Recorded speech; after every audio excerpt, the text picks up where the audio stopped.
Hepinize merhaba arkadaşlar. Bugün sizlerle beraber Stanley Parable oynuyoruz. Şu sağda video var. Siz ekran dışında görmüyorsunuz. Bu videoda büyük olasılıkla montaj gerekebilir bayağı aslında. Çünkü videoyu şimdi ben durduramıyorum hiçbir şekilde. O yüzden evet böyle yarak oluyor. Çıkıver. Tamam, çıkıver.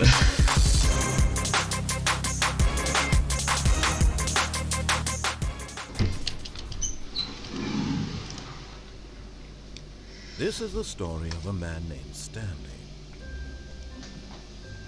Stanley worked for a company in a big building Siz where okuyun, he ben was çok üşeniyorum. employee number 427. Employee number 427's job was simple. He sat at his desk in room 427 and he pushed buttons on a keyboard. Orders came to him through a monitor on his desk, telling him what buttons to push, how long to push them, and in what order. This is what employee 427 did every day of every month of every year. And although others might have considered it soul-rending, Stanley relished every moment that the orders came in, as though he had been made exactly for this job. Stanley was happy. Yeah. And then one day, something very peculiar happened. Something that would forever change Stanley. Something he would never quite forget. He had been at his desk for nearly an hour when he realized that not one single order had arrived on the monitor for him to follow. No one had showed up to give him instructions, call a meeting, or even say hi. Merhaba. Never in all his years at the company had this happened. This Adamın arkası boşluktu. isolation. Something was very clearly wrong. Shocked, frozen solid, Stanley found himself unable to move for the longest time. But as he came to his wits and regained his senses, he got up from his desk and stepped out of his office. Vay canına. Bir problem var. Ben buradan hiç çıkmazsam başka bir son olacak. Tamam. Yapalım mı? Bilmiyorum. Benim bir işim var.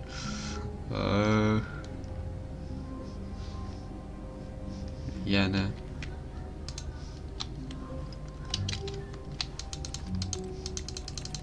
ajan.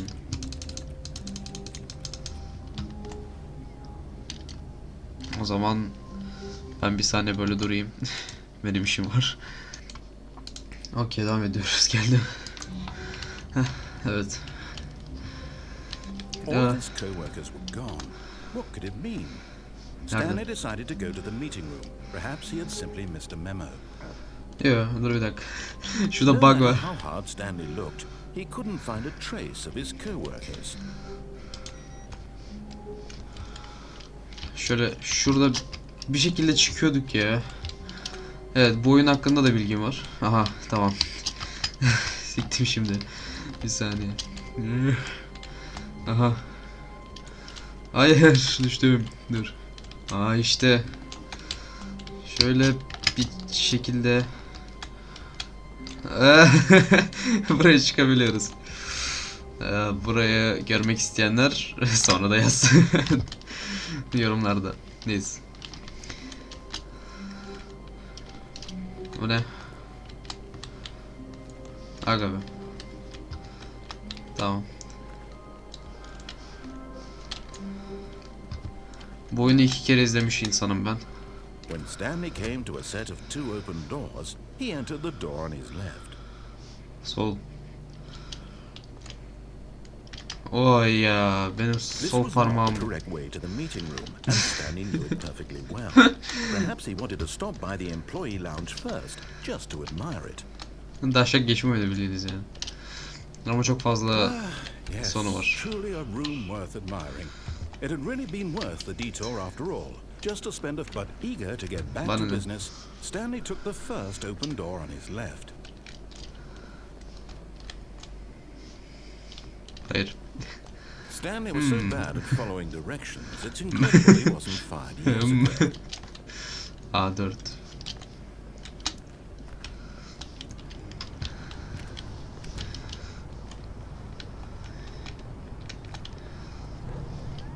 Hadi Look, abicim. Stanley, I think perhaps we've gotten off on the wrong foot here. I'm not your enemy, really, I'm not. I realize that investing your trust in someone else can be difficult, but the fact is that the story has been about nothing but you all this time. Ne? There's someone you've been neglecting, Stanley. Someone you've forgotten about. Please, stop trying to make every decision by yourself. Now, I'm not asking for me, I'm asking for her. This is it, Stanley. Kim? Your chance to redeem yourself, to put your work aside, to let her back into your life. She's been waiting. Kim? Bu mu? Sportif. Valla. Aşkım ben iyiyim. O şey. Ha. That's her, Stanley. You need to be the Ah. one to do this. Gacı. To reach out to her. If you can truly place your faith in another, then pick up the phone. As Stanley picked up the phone, a white light engulfed him, filling him not just with radiance, but with hope. Hope for a life reunited one... Wait. Oh, goodness. Stanley, did you just unplug the phone? Evet. No, that wasn't supposed to be a choice. How did you do that? Actually, chose incorrectly. I didn't even know that was possible. Let me double check. Bekliyorum. No, it's definitely here, clear as day. Stanley picks up the phone. He's taken to his apartment where he finds his wife, and the two pledge themselves to one another. Music comes in, fade to white, roll credits. Not picking up the phone is actually somehow an incorrect course of action. How is that even possible? None of these decisions were supposed to mean anything. I don't understand. How on earth are you making meaningful choices? What did you... Wait a second. Did I just see... No, that's not possible. I can't believe it. How had I not noticed it sooner? Not Stanley. You're a real person. Arkada I Discord. can't believe I was so mistaken. This is why you've been able to make correct and incorrect choices. And to think I've been letting you run around in this game for so long. If you made any more wrong choices, you might have negated it entirely. It's as though you completely ignored even the most basic safety protocol for real-world decision-making. Or you do not grasp the severity of the situation. Well, I won't have that kind of risk on my watch. I'm going to stop the game for a moment so we can educate you properly on safe decision-making in the real world. Please observe this helpful instructional video. Choice. It's the best part of being a real person. But if used incorrectly, can also be the most dangerous. For example, in this scenario, a hypothetical real İngilizce bilen person biliyor. named Çok Stephen şeniyorum has a çevirmeyi choice. artık. He could spend years helping improve the quality of life for citizens of impoverished third world nations. Or he could systematically set fire to every orphan living in a 30-kilometer radius of his house. Which choice would you make? Remember that unlike here, the real world makes sense, and at no time should you make a choice that does not conform to rational logic. If you find yourself speaking with a person who does not make sense, in all likelihood, that person is not real. Allow the person to finish their thought, then provide an excuse why you cannot continue talking. Turn to a partner and practice saying, "My goodness, is it 4:30? I'm supposed to be having a back, sack, and crack." Bad time. Excellent. Making choices on a regular basis is the best part to a healthy decision-making process. Anladım. Most medical professionals recommend making at least 8 choices per day. Do you make more than 8? Less?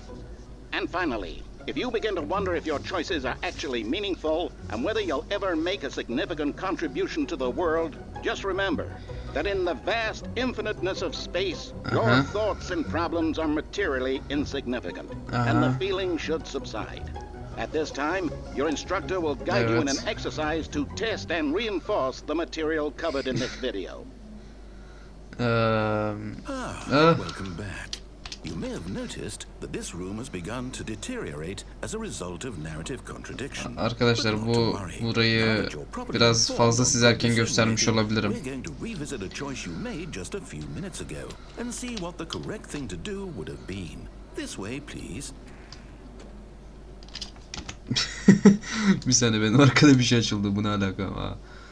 Ha, erişime izin. Tamam. Tamamdır. Stanley benim PC'ye erişim istiyormuş.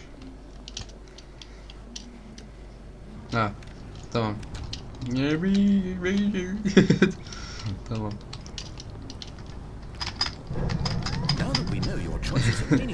Orada son sahnede çıkabilirdik galiba, öyle bir şey biliyorum. Aa, buradan aşağı da atlayabiliyorduk. Doğru ya.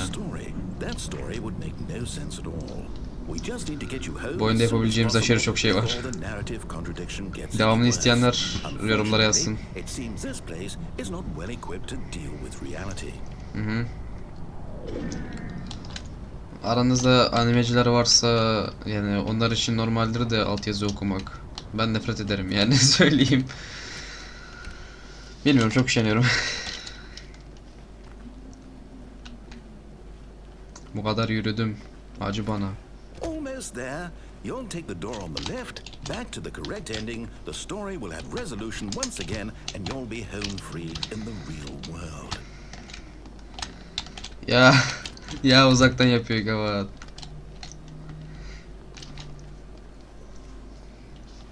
Sağda bir müzik var.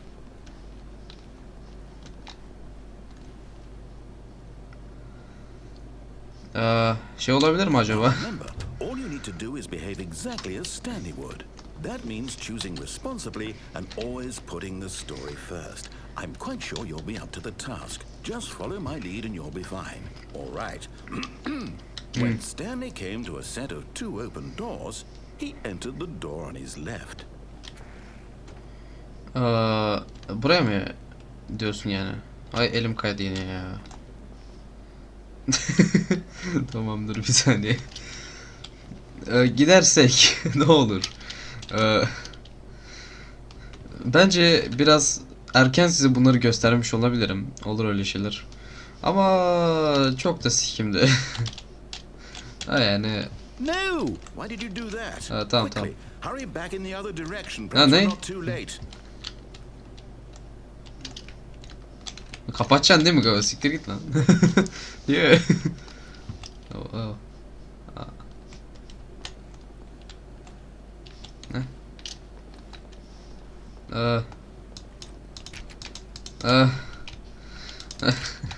Açmıyor. What? Neyse, tamam. Galiba. Ha, tamamdır, bir dakika, biliyorum ne olacak şimdi. Nasıl oldu ya? I can't believe after everything we talked about that my story, you've destroyed my work. Why? For what? What did you get out of that? Canım What did you istedi. think was so special about seeing the game undone, left here like so much garbage? It's worthless now. And what am I supposed to do? Even if there were a way to continue, would it be worth it? To know that my story is now incorrect? How can I go back to that? I can't erase that knowledge. I'll have to live with it forever. Reliving its impossibility forever. I couldn't live that way. Is it better to shut the game down entirely? To willingly destroy all of my work? I don't know. What's the answer? What do I do? What do I do? What do I... No, I have to. I have to shut the game down. I have to. I have to. Oh shit. What? What the fuck? Oh, burada bazı şeyler önemli miydi? Birkaç tane belge gördüm. Hah. Kapatıp aç taktiği mi yapıyorsun?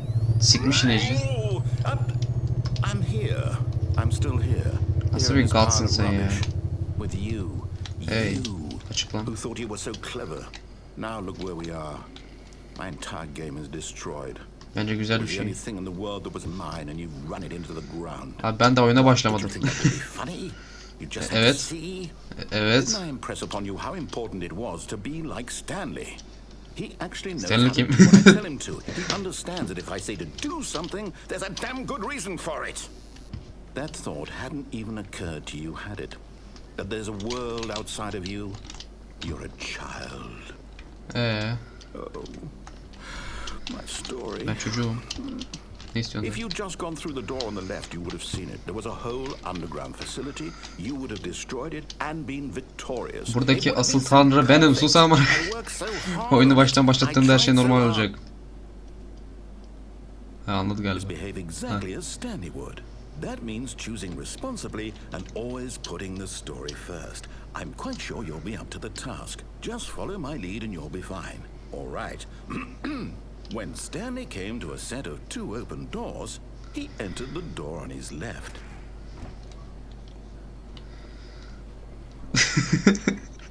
No! Why did you do that? Quickly, hurry.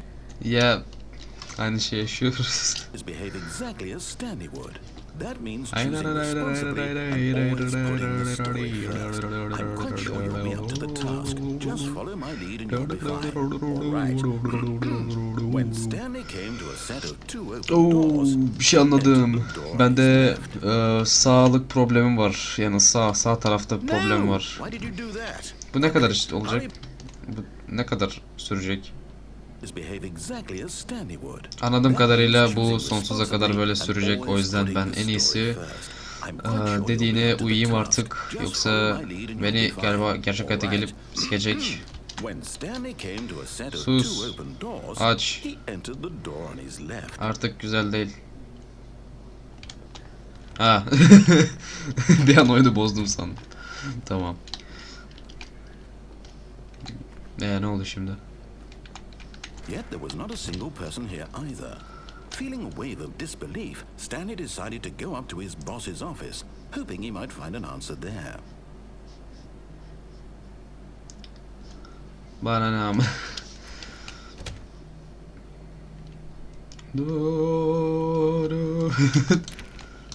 Nasıl lan? Açsana. Allah Allah. Burada bile oyunu bozmamıza izin verdi. Coming to a staircase, Stanley walked upstairs to his boss's office. Aa doğru. Yukarı. Amına adam her şeyi kaldırmış lan.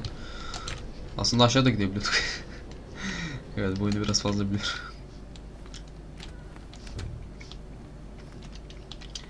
Ve burada bir şey yapabildiğimi biliyorum. Orada ne var? Kapı. Aha. Kapı açılmıyor. Hiçbir şey açılmıyor. Allah Allah. Stepping inside his manager's office, Stanley was once again stunned to discover not an indication of any human life. Shocked, unraveled, Stanley wondered in disbelief who orchestrated this until he saw the door with a Tuşlara tıklamayı çok seviyordum ya. Surely behind this door lay all the answers to his questions. And beyond all probability, he knew the passcode. He had seen it on his boss's computer just last week. Night Shark 115. Was this the code to open the door? Would it still work? There was only one way to find out. Stanley had been trained never to speak up, but now he would draw from within himself the courage to face the unknown. He drew a sharp breath and then spoke the code. Yarrak. Olmadı. Stanley spoke the code. Night Shark 115. He spoke it into the receiver right there on the wall. Gerçekten olacak mı? Night Shark 115. Allah Allah. I'm sorry, is there a problem? You didn't mishear me, did you? Please speak the code into the receiver. Fuck you. Otherwise we can't get on with the story. This is a crucial step. Night Shark 115. Okay, fine. You're not gonna do it, but you know what? I don't know what the fuck. To bring you this far, only for you to suddenly decide you have better things to do. I asked you for this one single thing, for your respect. The kind of respect Stanley shows for his choices. He knows what it means to take a story seriously. If you didn't want to see what I had to show you, then why did you come here? You had a choice, you know. You could have gone through the door on the right. You could have done whatever the hell you wanted over there. Why did you come this way? Speak. Say something to me. Explain yourself, you coward. Anan. Pardon. Hayır. Hayır. Yapma. Hayır yapma. Ha. Abicim sen. Hello? Are you... Is everything okay? Sen. Please. I Sen need beni. a choice. I need you to walk through the door. Are you listening to me? Can you hear me? Is everything all right? Stanley, this is important. The story needs you. It needs you to make a decision. It cannot exist without you. Do you understand me? Yazık Whatever kafana. choice you make is just fine. They're both correct. You cannot be wrong here. We can work together. I'll accept whatever you do. I simply need you to take that step forward, please. Choose. Do something. Anything. This is more important than you can ever know. I need this. The story needs it. Bruh. You hear me? Are you there? Are you listening to this? Stanley, are you there? Okay. It's okay, I can wait. You need time to decide. Time to make sure your choice is correct. I need some choice.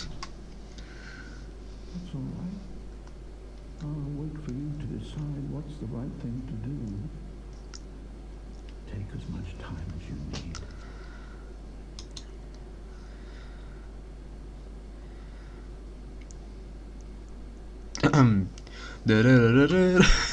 Geri döndük. Telefon. Neyse. All of his co-workers were gone. Bu sonra What olacak. did it mean? Stanley decided to go to the meeting room. Perhaps he had simply missed a memo. Sus kardeşim. Saat kaç? Bilmem. Benim saati göstermiyor.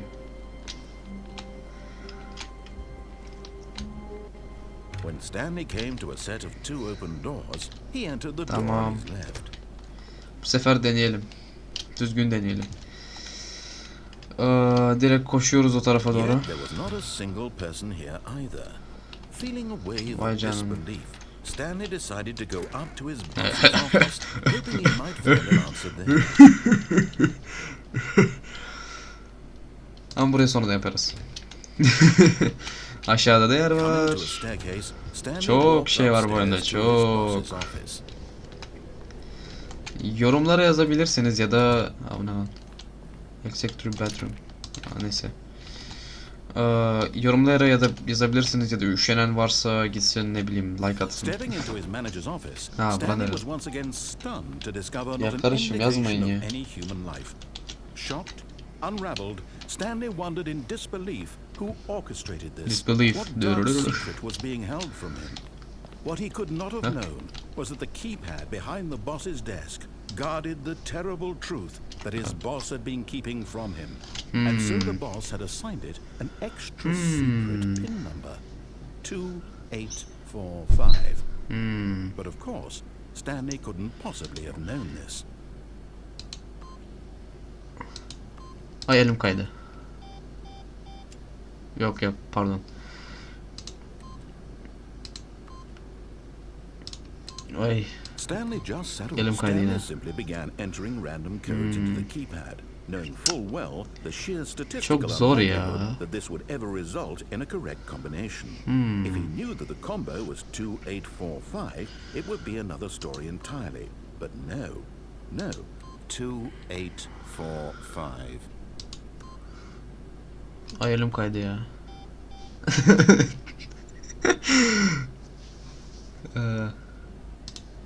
Hızlı yazacağım. Bak çok iyi yazıyorum. Forgot, but it turns out that the panel's emergency override kicked in, and the door just opened all by itself. And Stanley got the hell along with the story. Well, whoop-de-doo.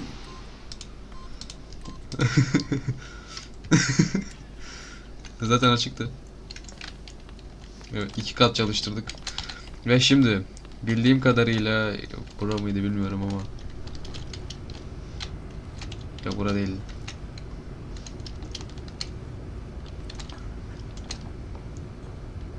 Buraya mı açık mı? Ha. Hayır. Tüh. Bunu yapabilirim aslında. Date for date, Deeper into the building, Stanley realized he felt a bit peculiar. It was a stirring of emotion in his chest, as though he felt more free to think for himself, to question the nature of his job. Why did he feel this now, when for years it had never occurred to him? This question would not go unanswered for long. Stanley walked straight ahead through the large door that read Mind Control Facility. Sonra. İsteyenler olursa diye. Küçük yapıyorum biliyorum. The lights rose on an enormous room packed with television screens. What horrible secret did this place hold? Stanley thought to himself. Did he have the strength to find out? Date for date, we have in the night in the Aa. Kahve. Ay kahve. Neredeyiz? 8 adaylar. Adayları ye. Now the monitors Ate jumped to life. adayız. Their Adayları ye. children. Each bore the number of an employee in the building, Stanley's co-workers. The lives of so many individuals reduced to images on a screen, and Stanley, one of them, eternally monitored in this place where freedom meant nothing. Burada bazı kopyalar var, olmaz öyle. Ha bu ne? Burada ne yazıyor lan? Başka öyle var mı? Fired. What? Açsana bir. What the fuck? Bu ne? Peki. Neyse. Biraz merak uyandıran bir yer. Tamam. This mind control facility, it was too horrible to believe. It couldn't be true. Had Stanley really been under someone's control all this time? Was this the only reason he was happy with his boring job? That his emotions had been manipulated to accept it blindly? Ama şu an neden hiç kimse yok? Mantık sıfır. Hayır, gitmek istiyorum. He refused to believe it. He couldn't accept it. His own life in someone else's control. Never. It was unthinkable, wasn't it? Abi yükseklik Was it korku. even possible? Had he truly Aslında spent da. his entire life utterly blind to the world? But here was Hayır. the heart of the Hayır. operation. Controls labeled with emotions, happy or sad or content, walking, eating, working, all of it monitored and commanded from this very place. And as the cold reality of his past began to sink in, Stanley decided that this machinery would never again exert its terrible power over another human life. For he would dismantle the controls once and for all. Çok.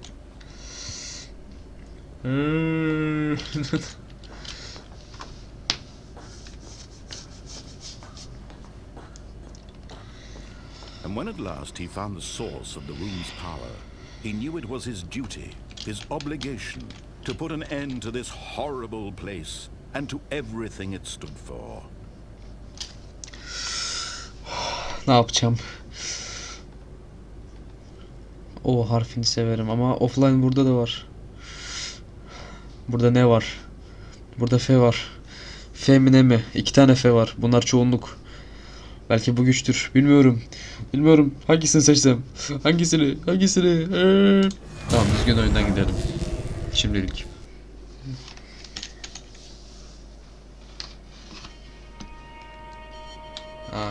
Görüyorum şu an. Oradaki pikseller neydi ben de diyorum şimdi. Blackness and a Hayır. rising chill of uncertainty. Hayır, orada piksel vardı. Was it over? Ben neredeyim? Ha Yes. ha. İşte He burada. had won. He had defeated the machine. Nerede? Ha, burada. Unshackled himself from Kaybettim. someone else's command. Come. Freedom was mere moments away. Come. Even as the immense door slowly opened, Stanley reflected on how many puzzles still lay unsolved. Where had his co-workers gone? How had he been freed from the machine's grasp? What other mysteries did this strange building hold? But as sunlight streamed into the chamber, he realized none of this mattered to him. Parmaklarımı For it was şıklatıyorum. not Sorun değil. knowledge or even power that he had been seeking. Çıtlatıyorum. But happiness. Bilmiyorum. Boş ver. Perhaps his goal had not been to understand, but to let go. No longer would anyone tell him where to go, what to do. 30 dakika geçmiş. İzleyen var mıdır acaba? Whatever life he lives, it will be his. And that was all he needed to know. It was perhaps the only thing worth knowing. Stanley stepped through the open door. Hey. Stanley felt the cool breeze upon his skin. Vay The canına. feeling of liberation. Çok gerçekçi bir duvar. Gerçekçi yer, gerçekçi çimen. Gerçekçi yeşillik. Gerçekçi kuşlar. Ama bir anda geri döneceğiz.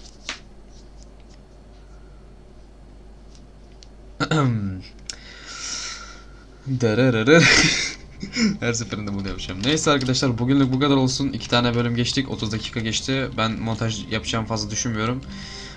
Çünkü çok fazla montajlayacak bir şey yok. Genellikle gereken şeyler çünkü vardı. O yüzden arkadaşlar bu video bu kadardı. Hepinizi seviyorum. Ola hayat. Abim ben amına koyayım. Tell me pretty lies, look me in the face.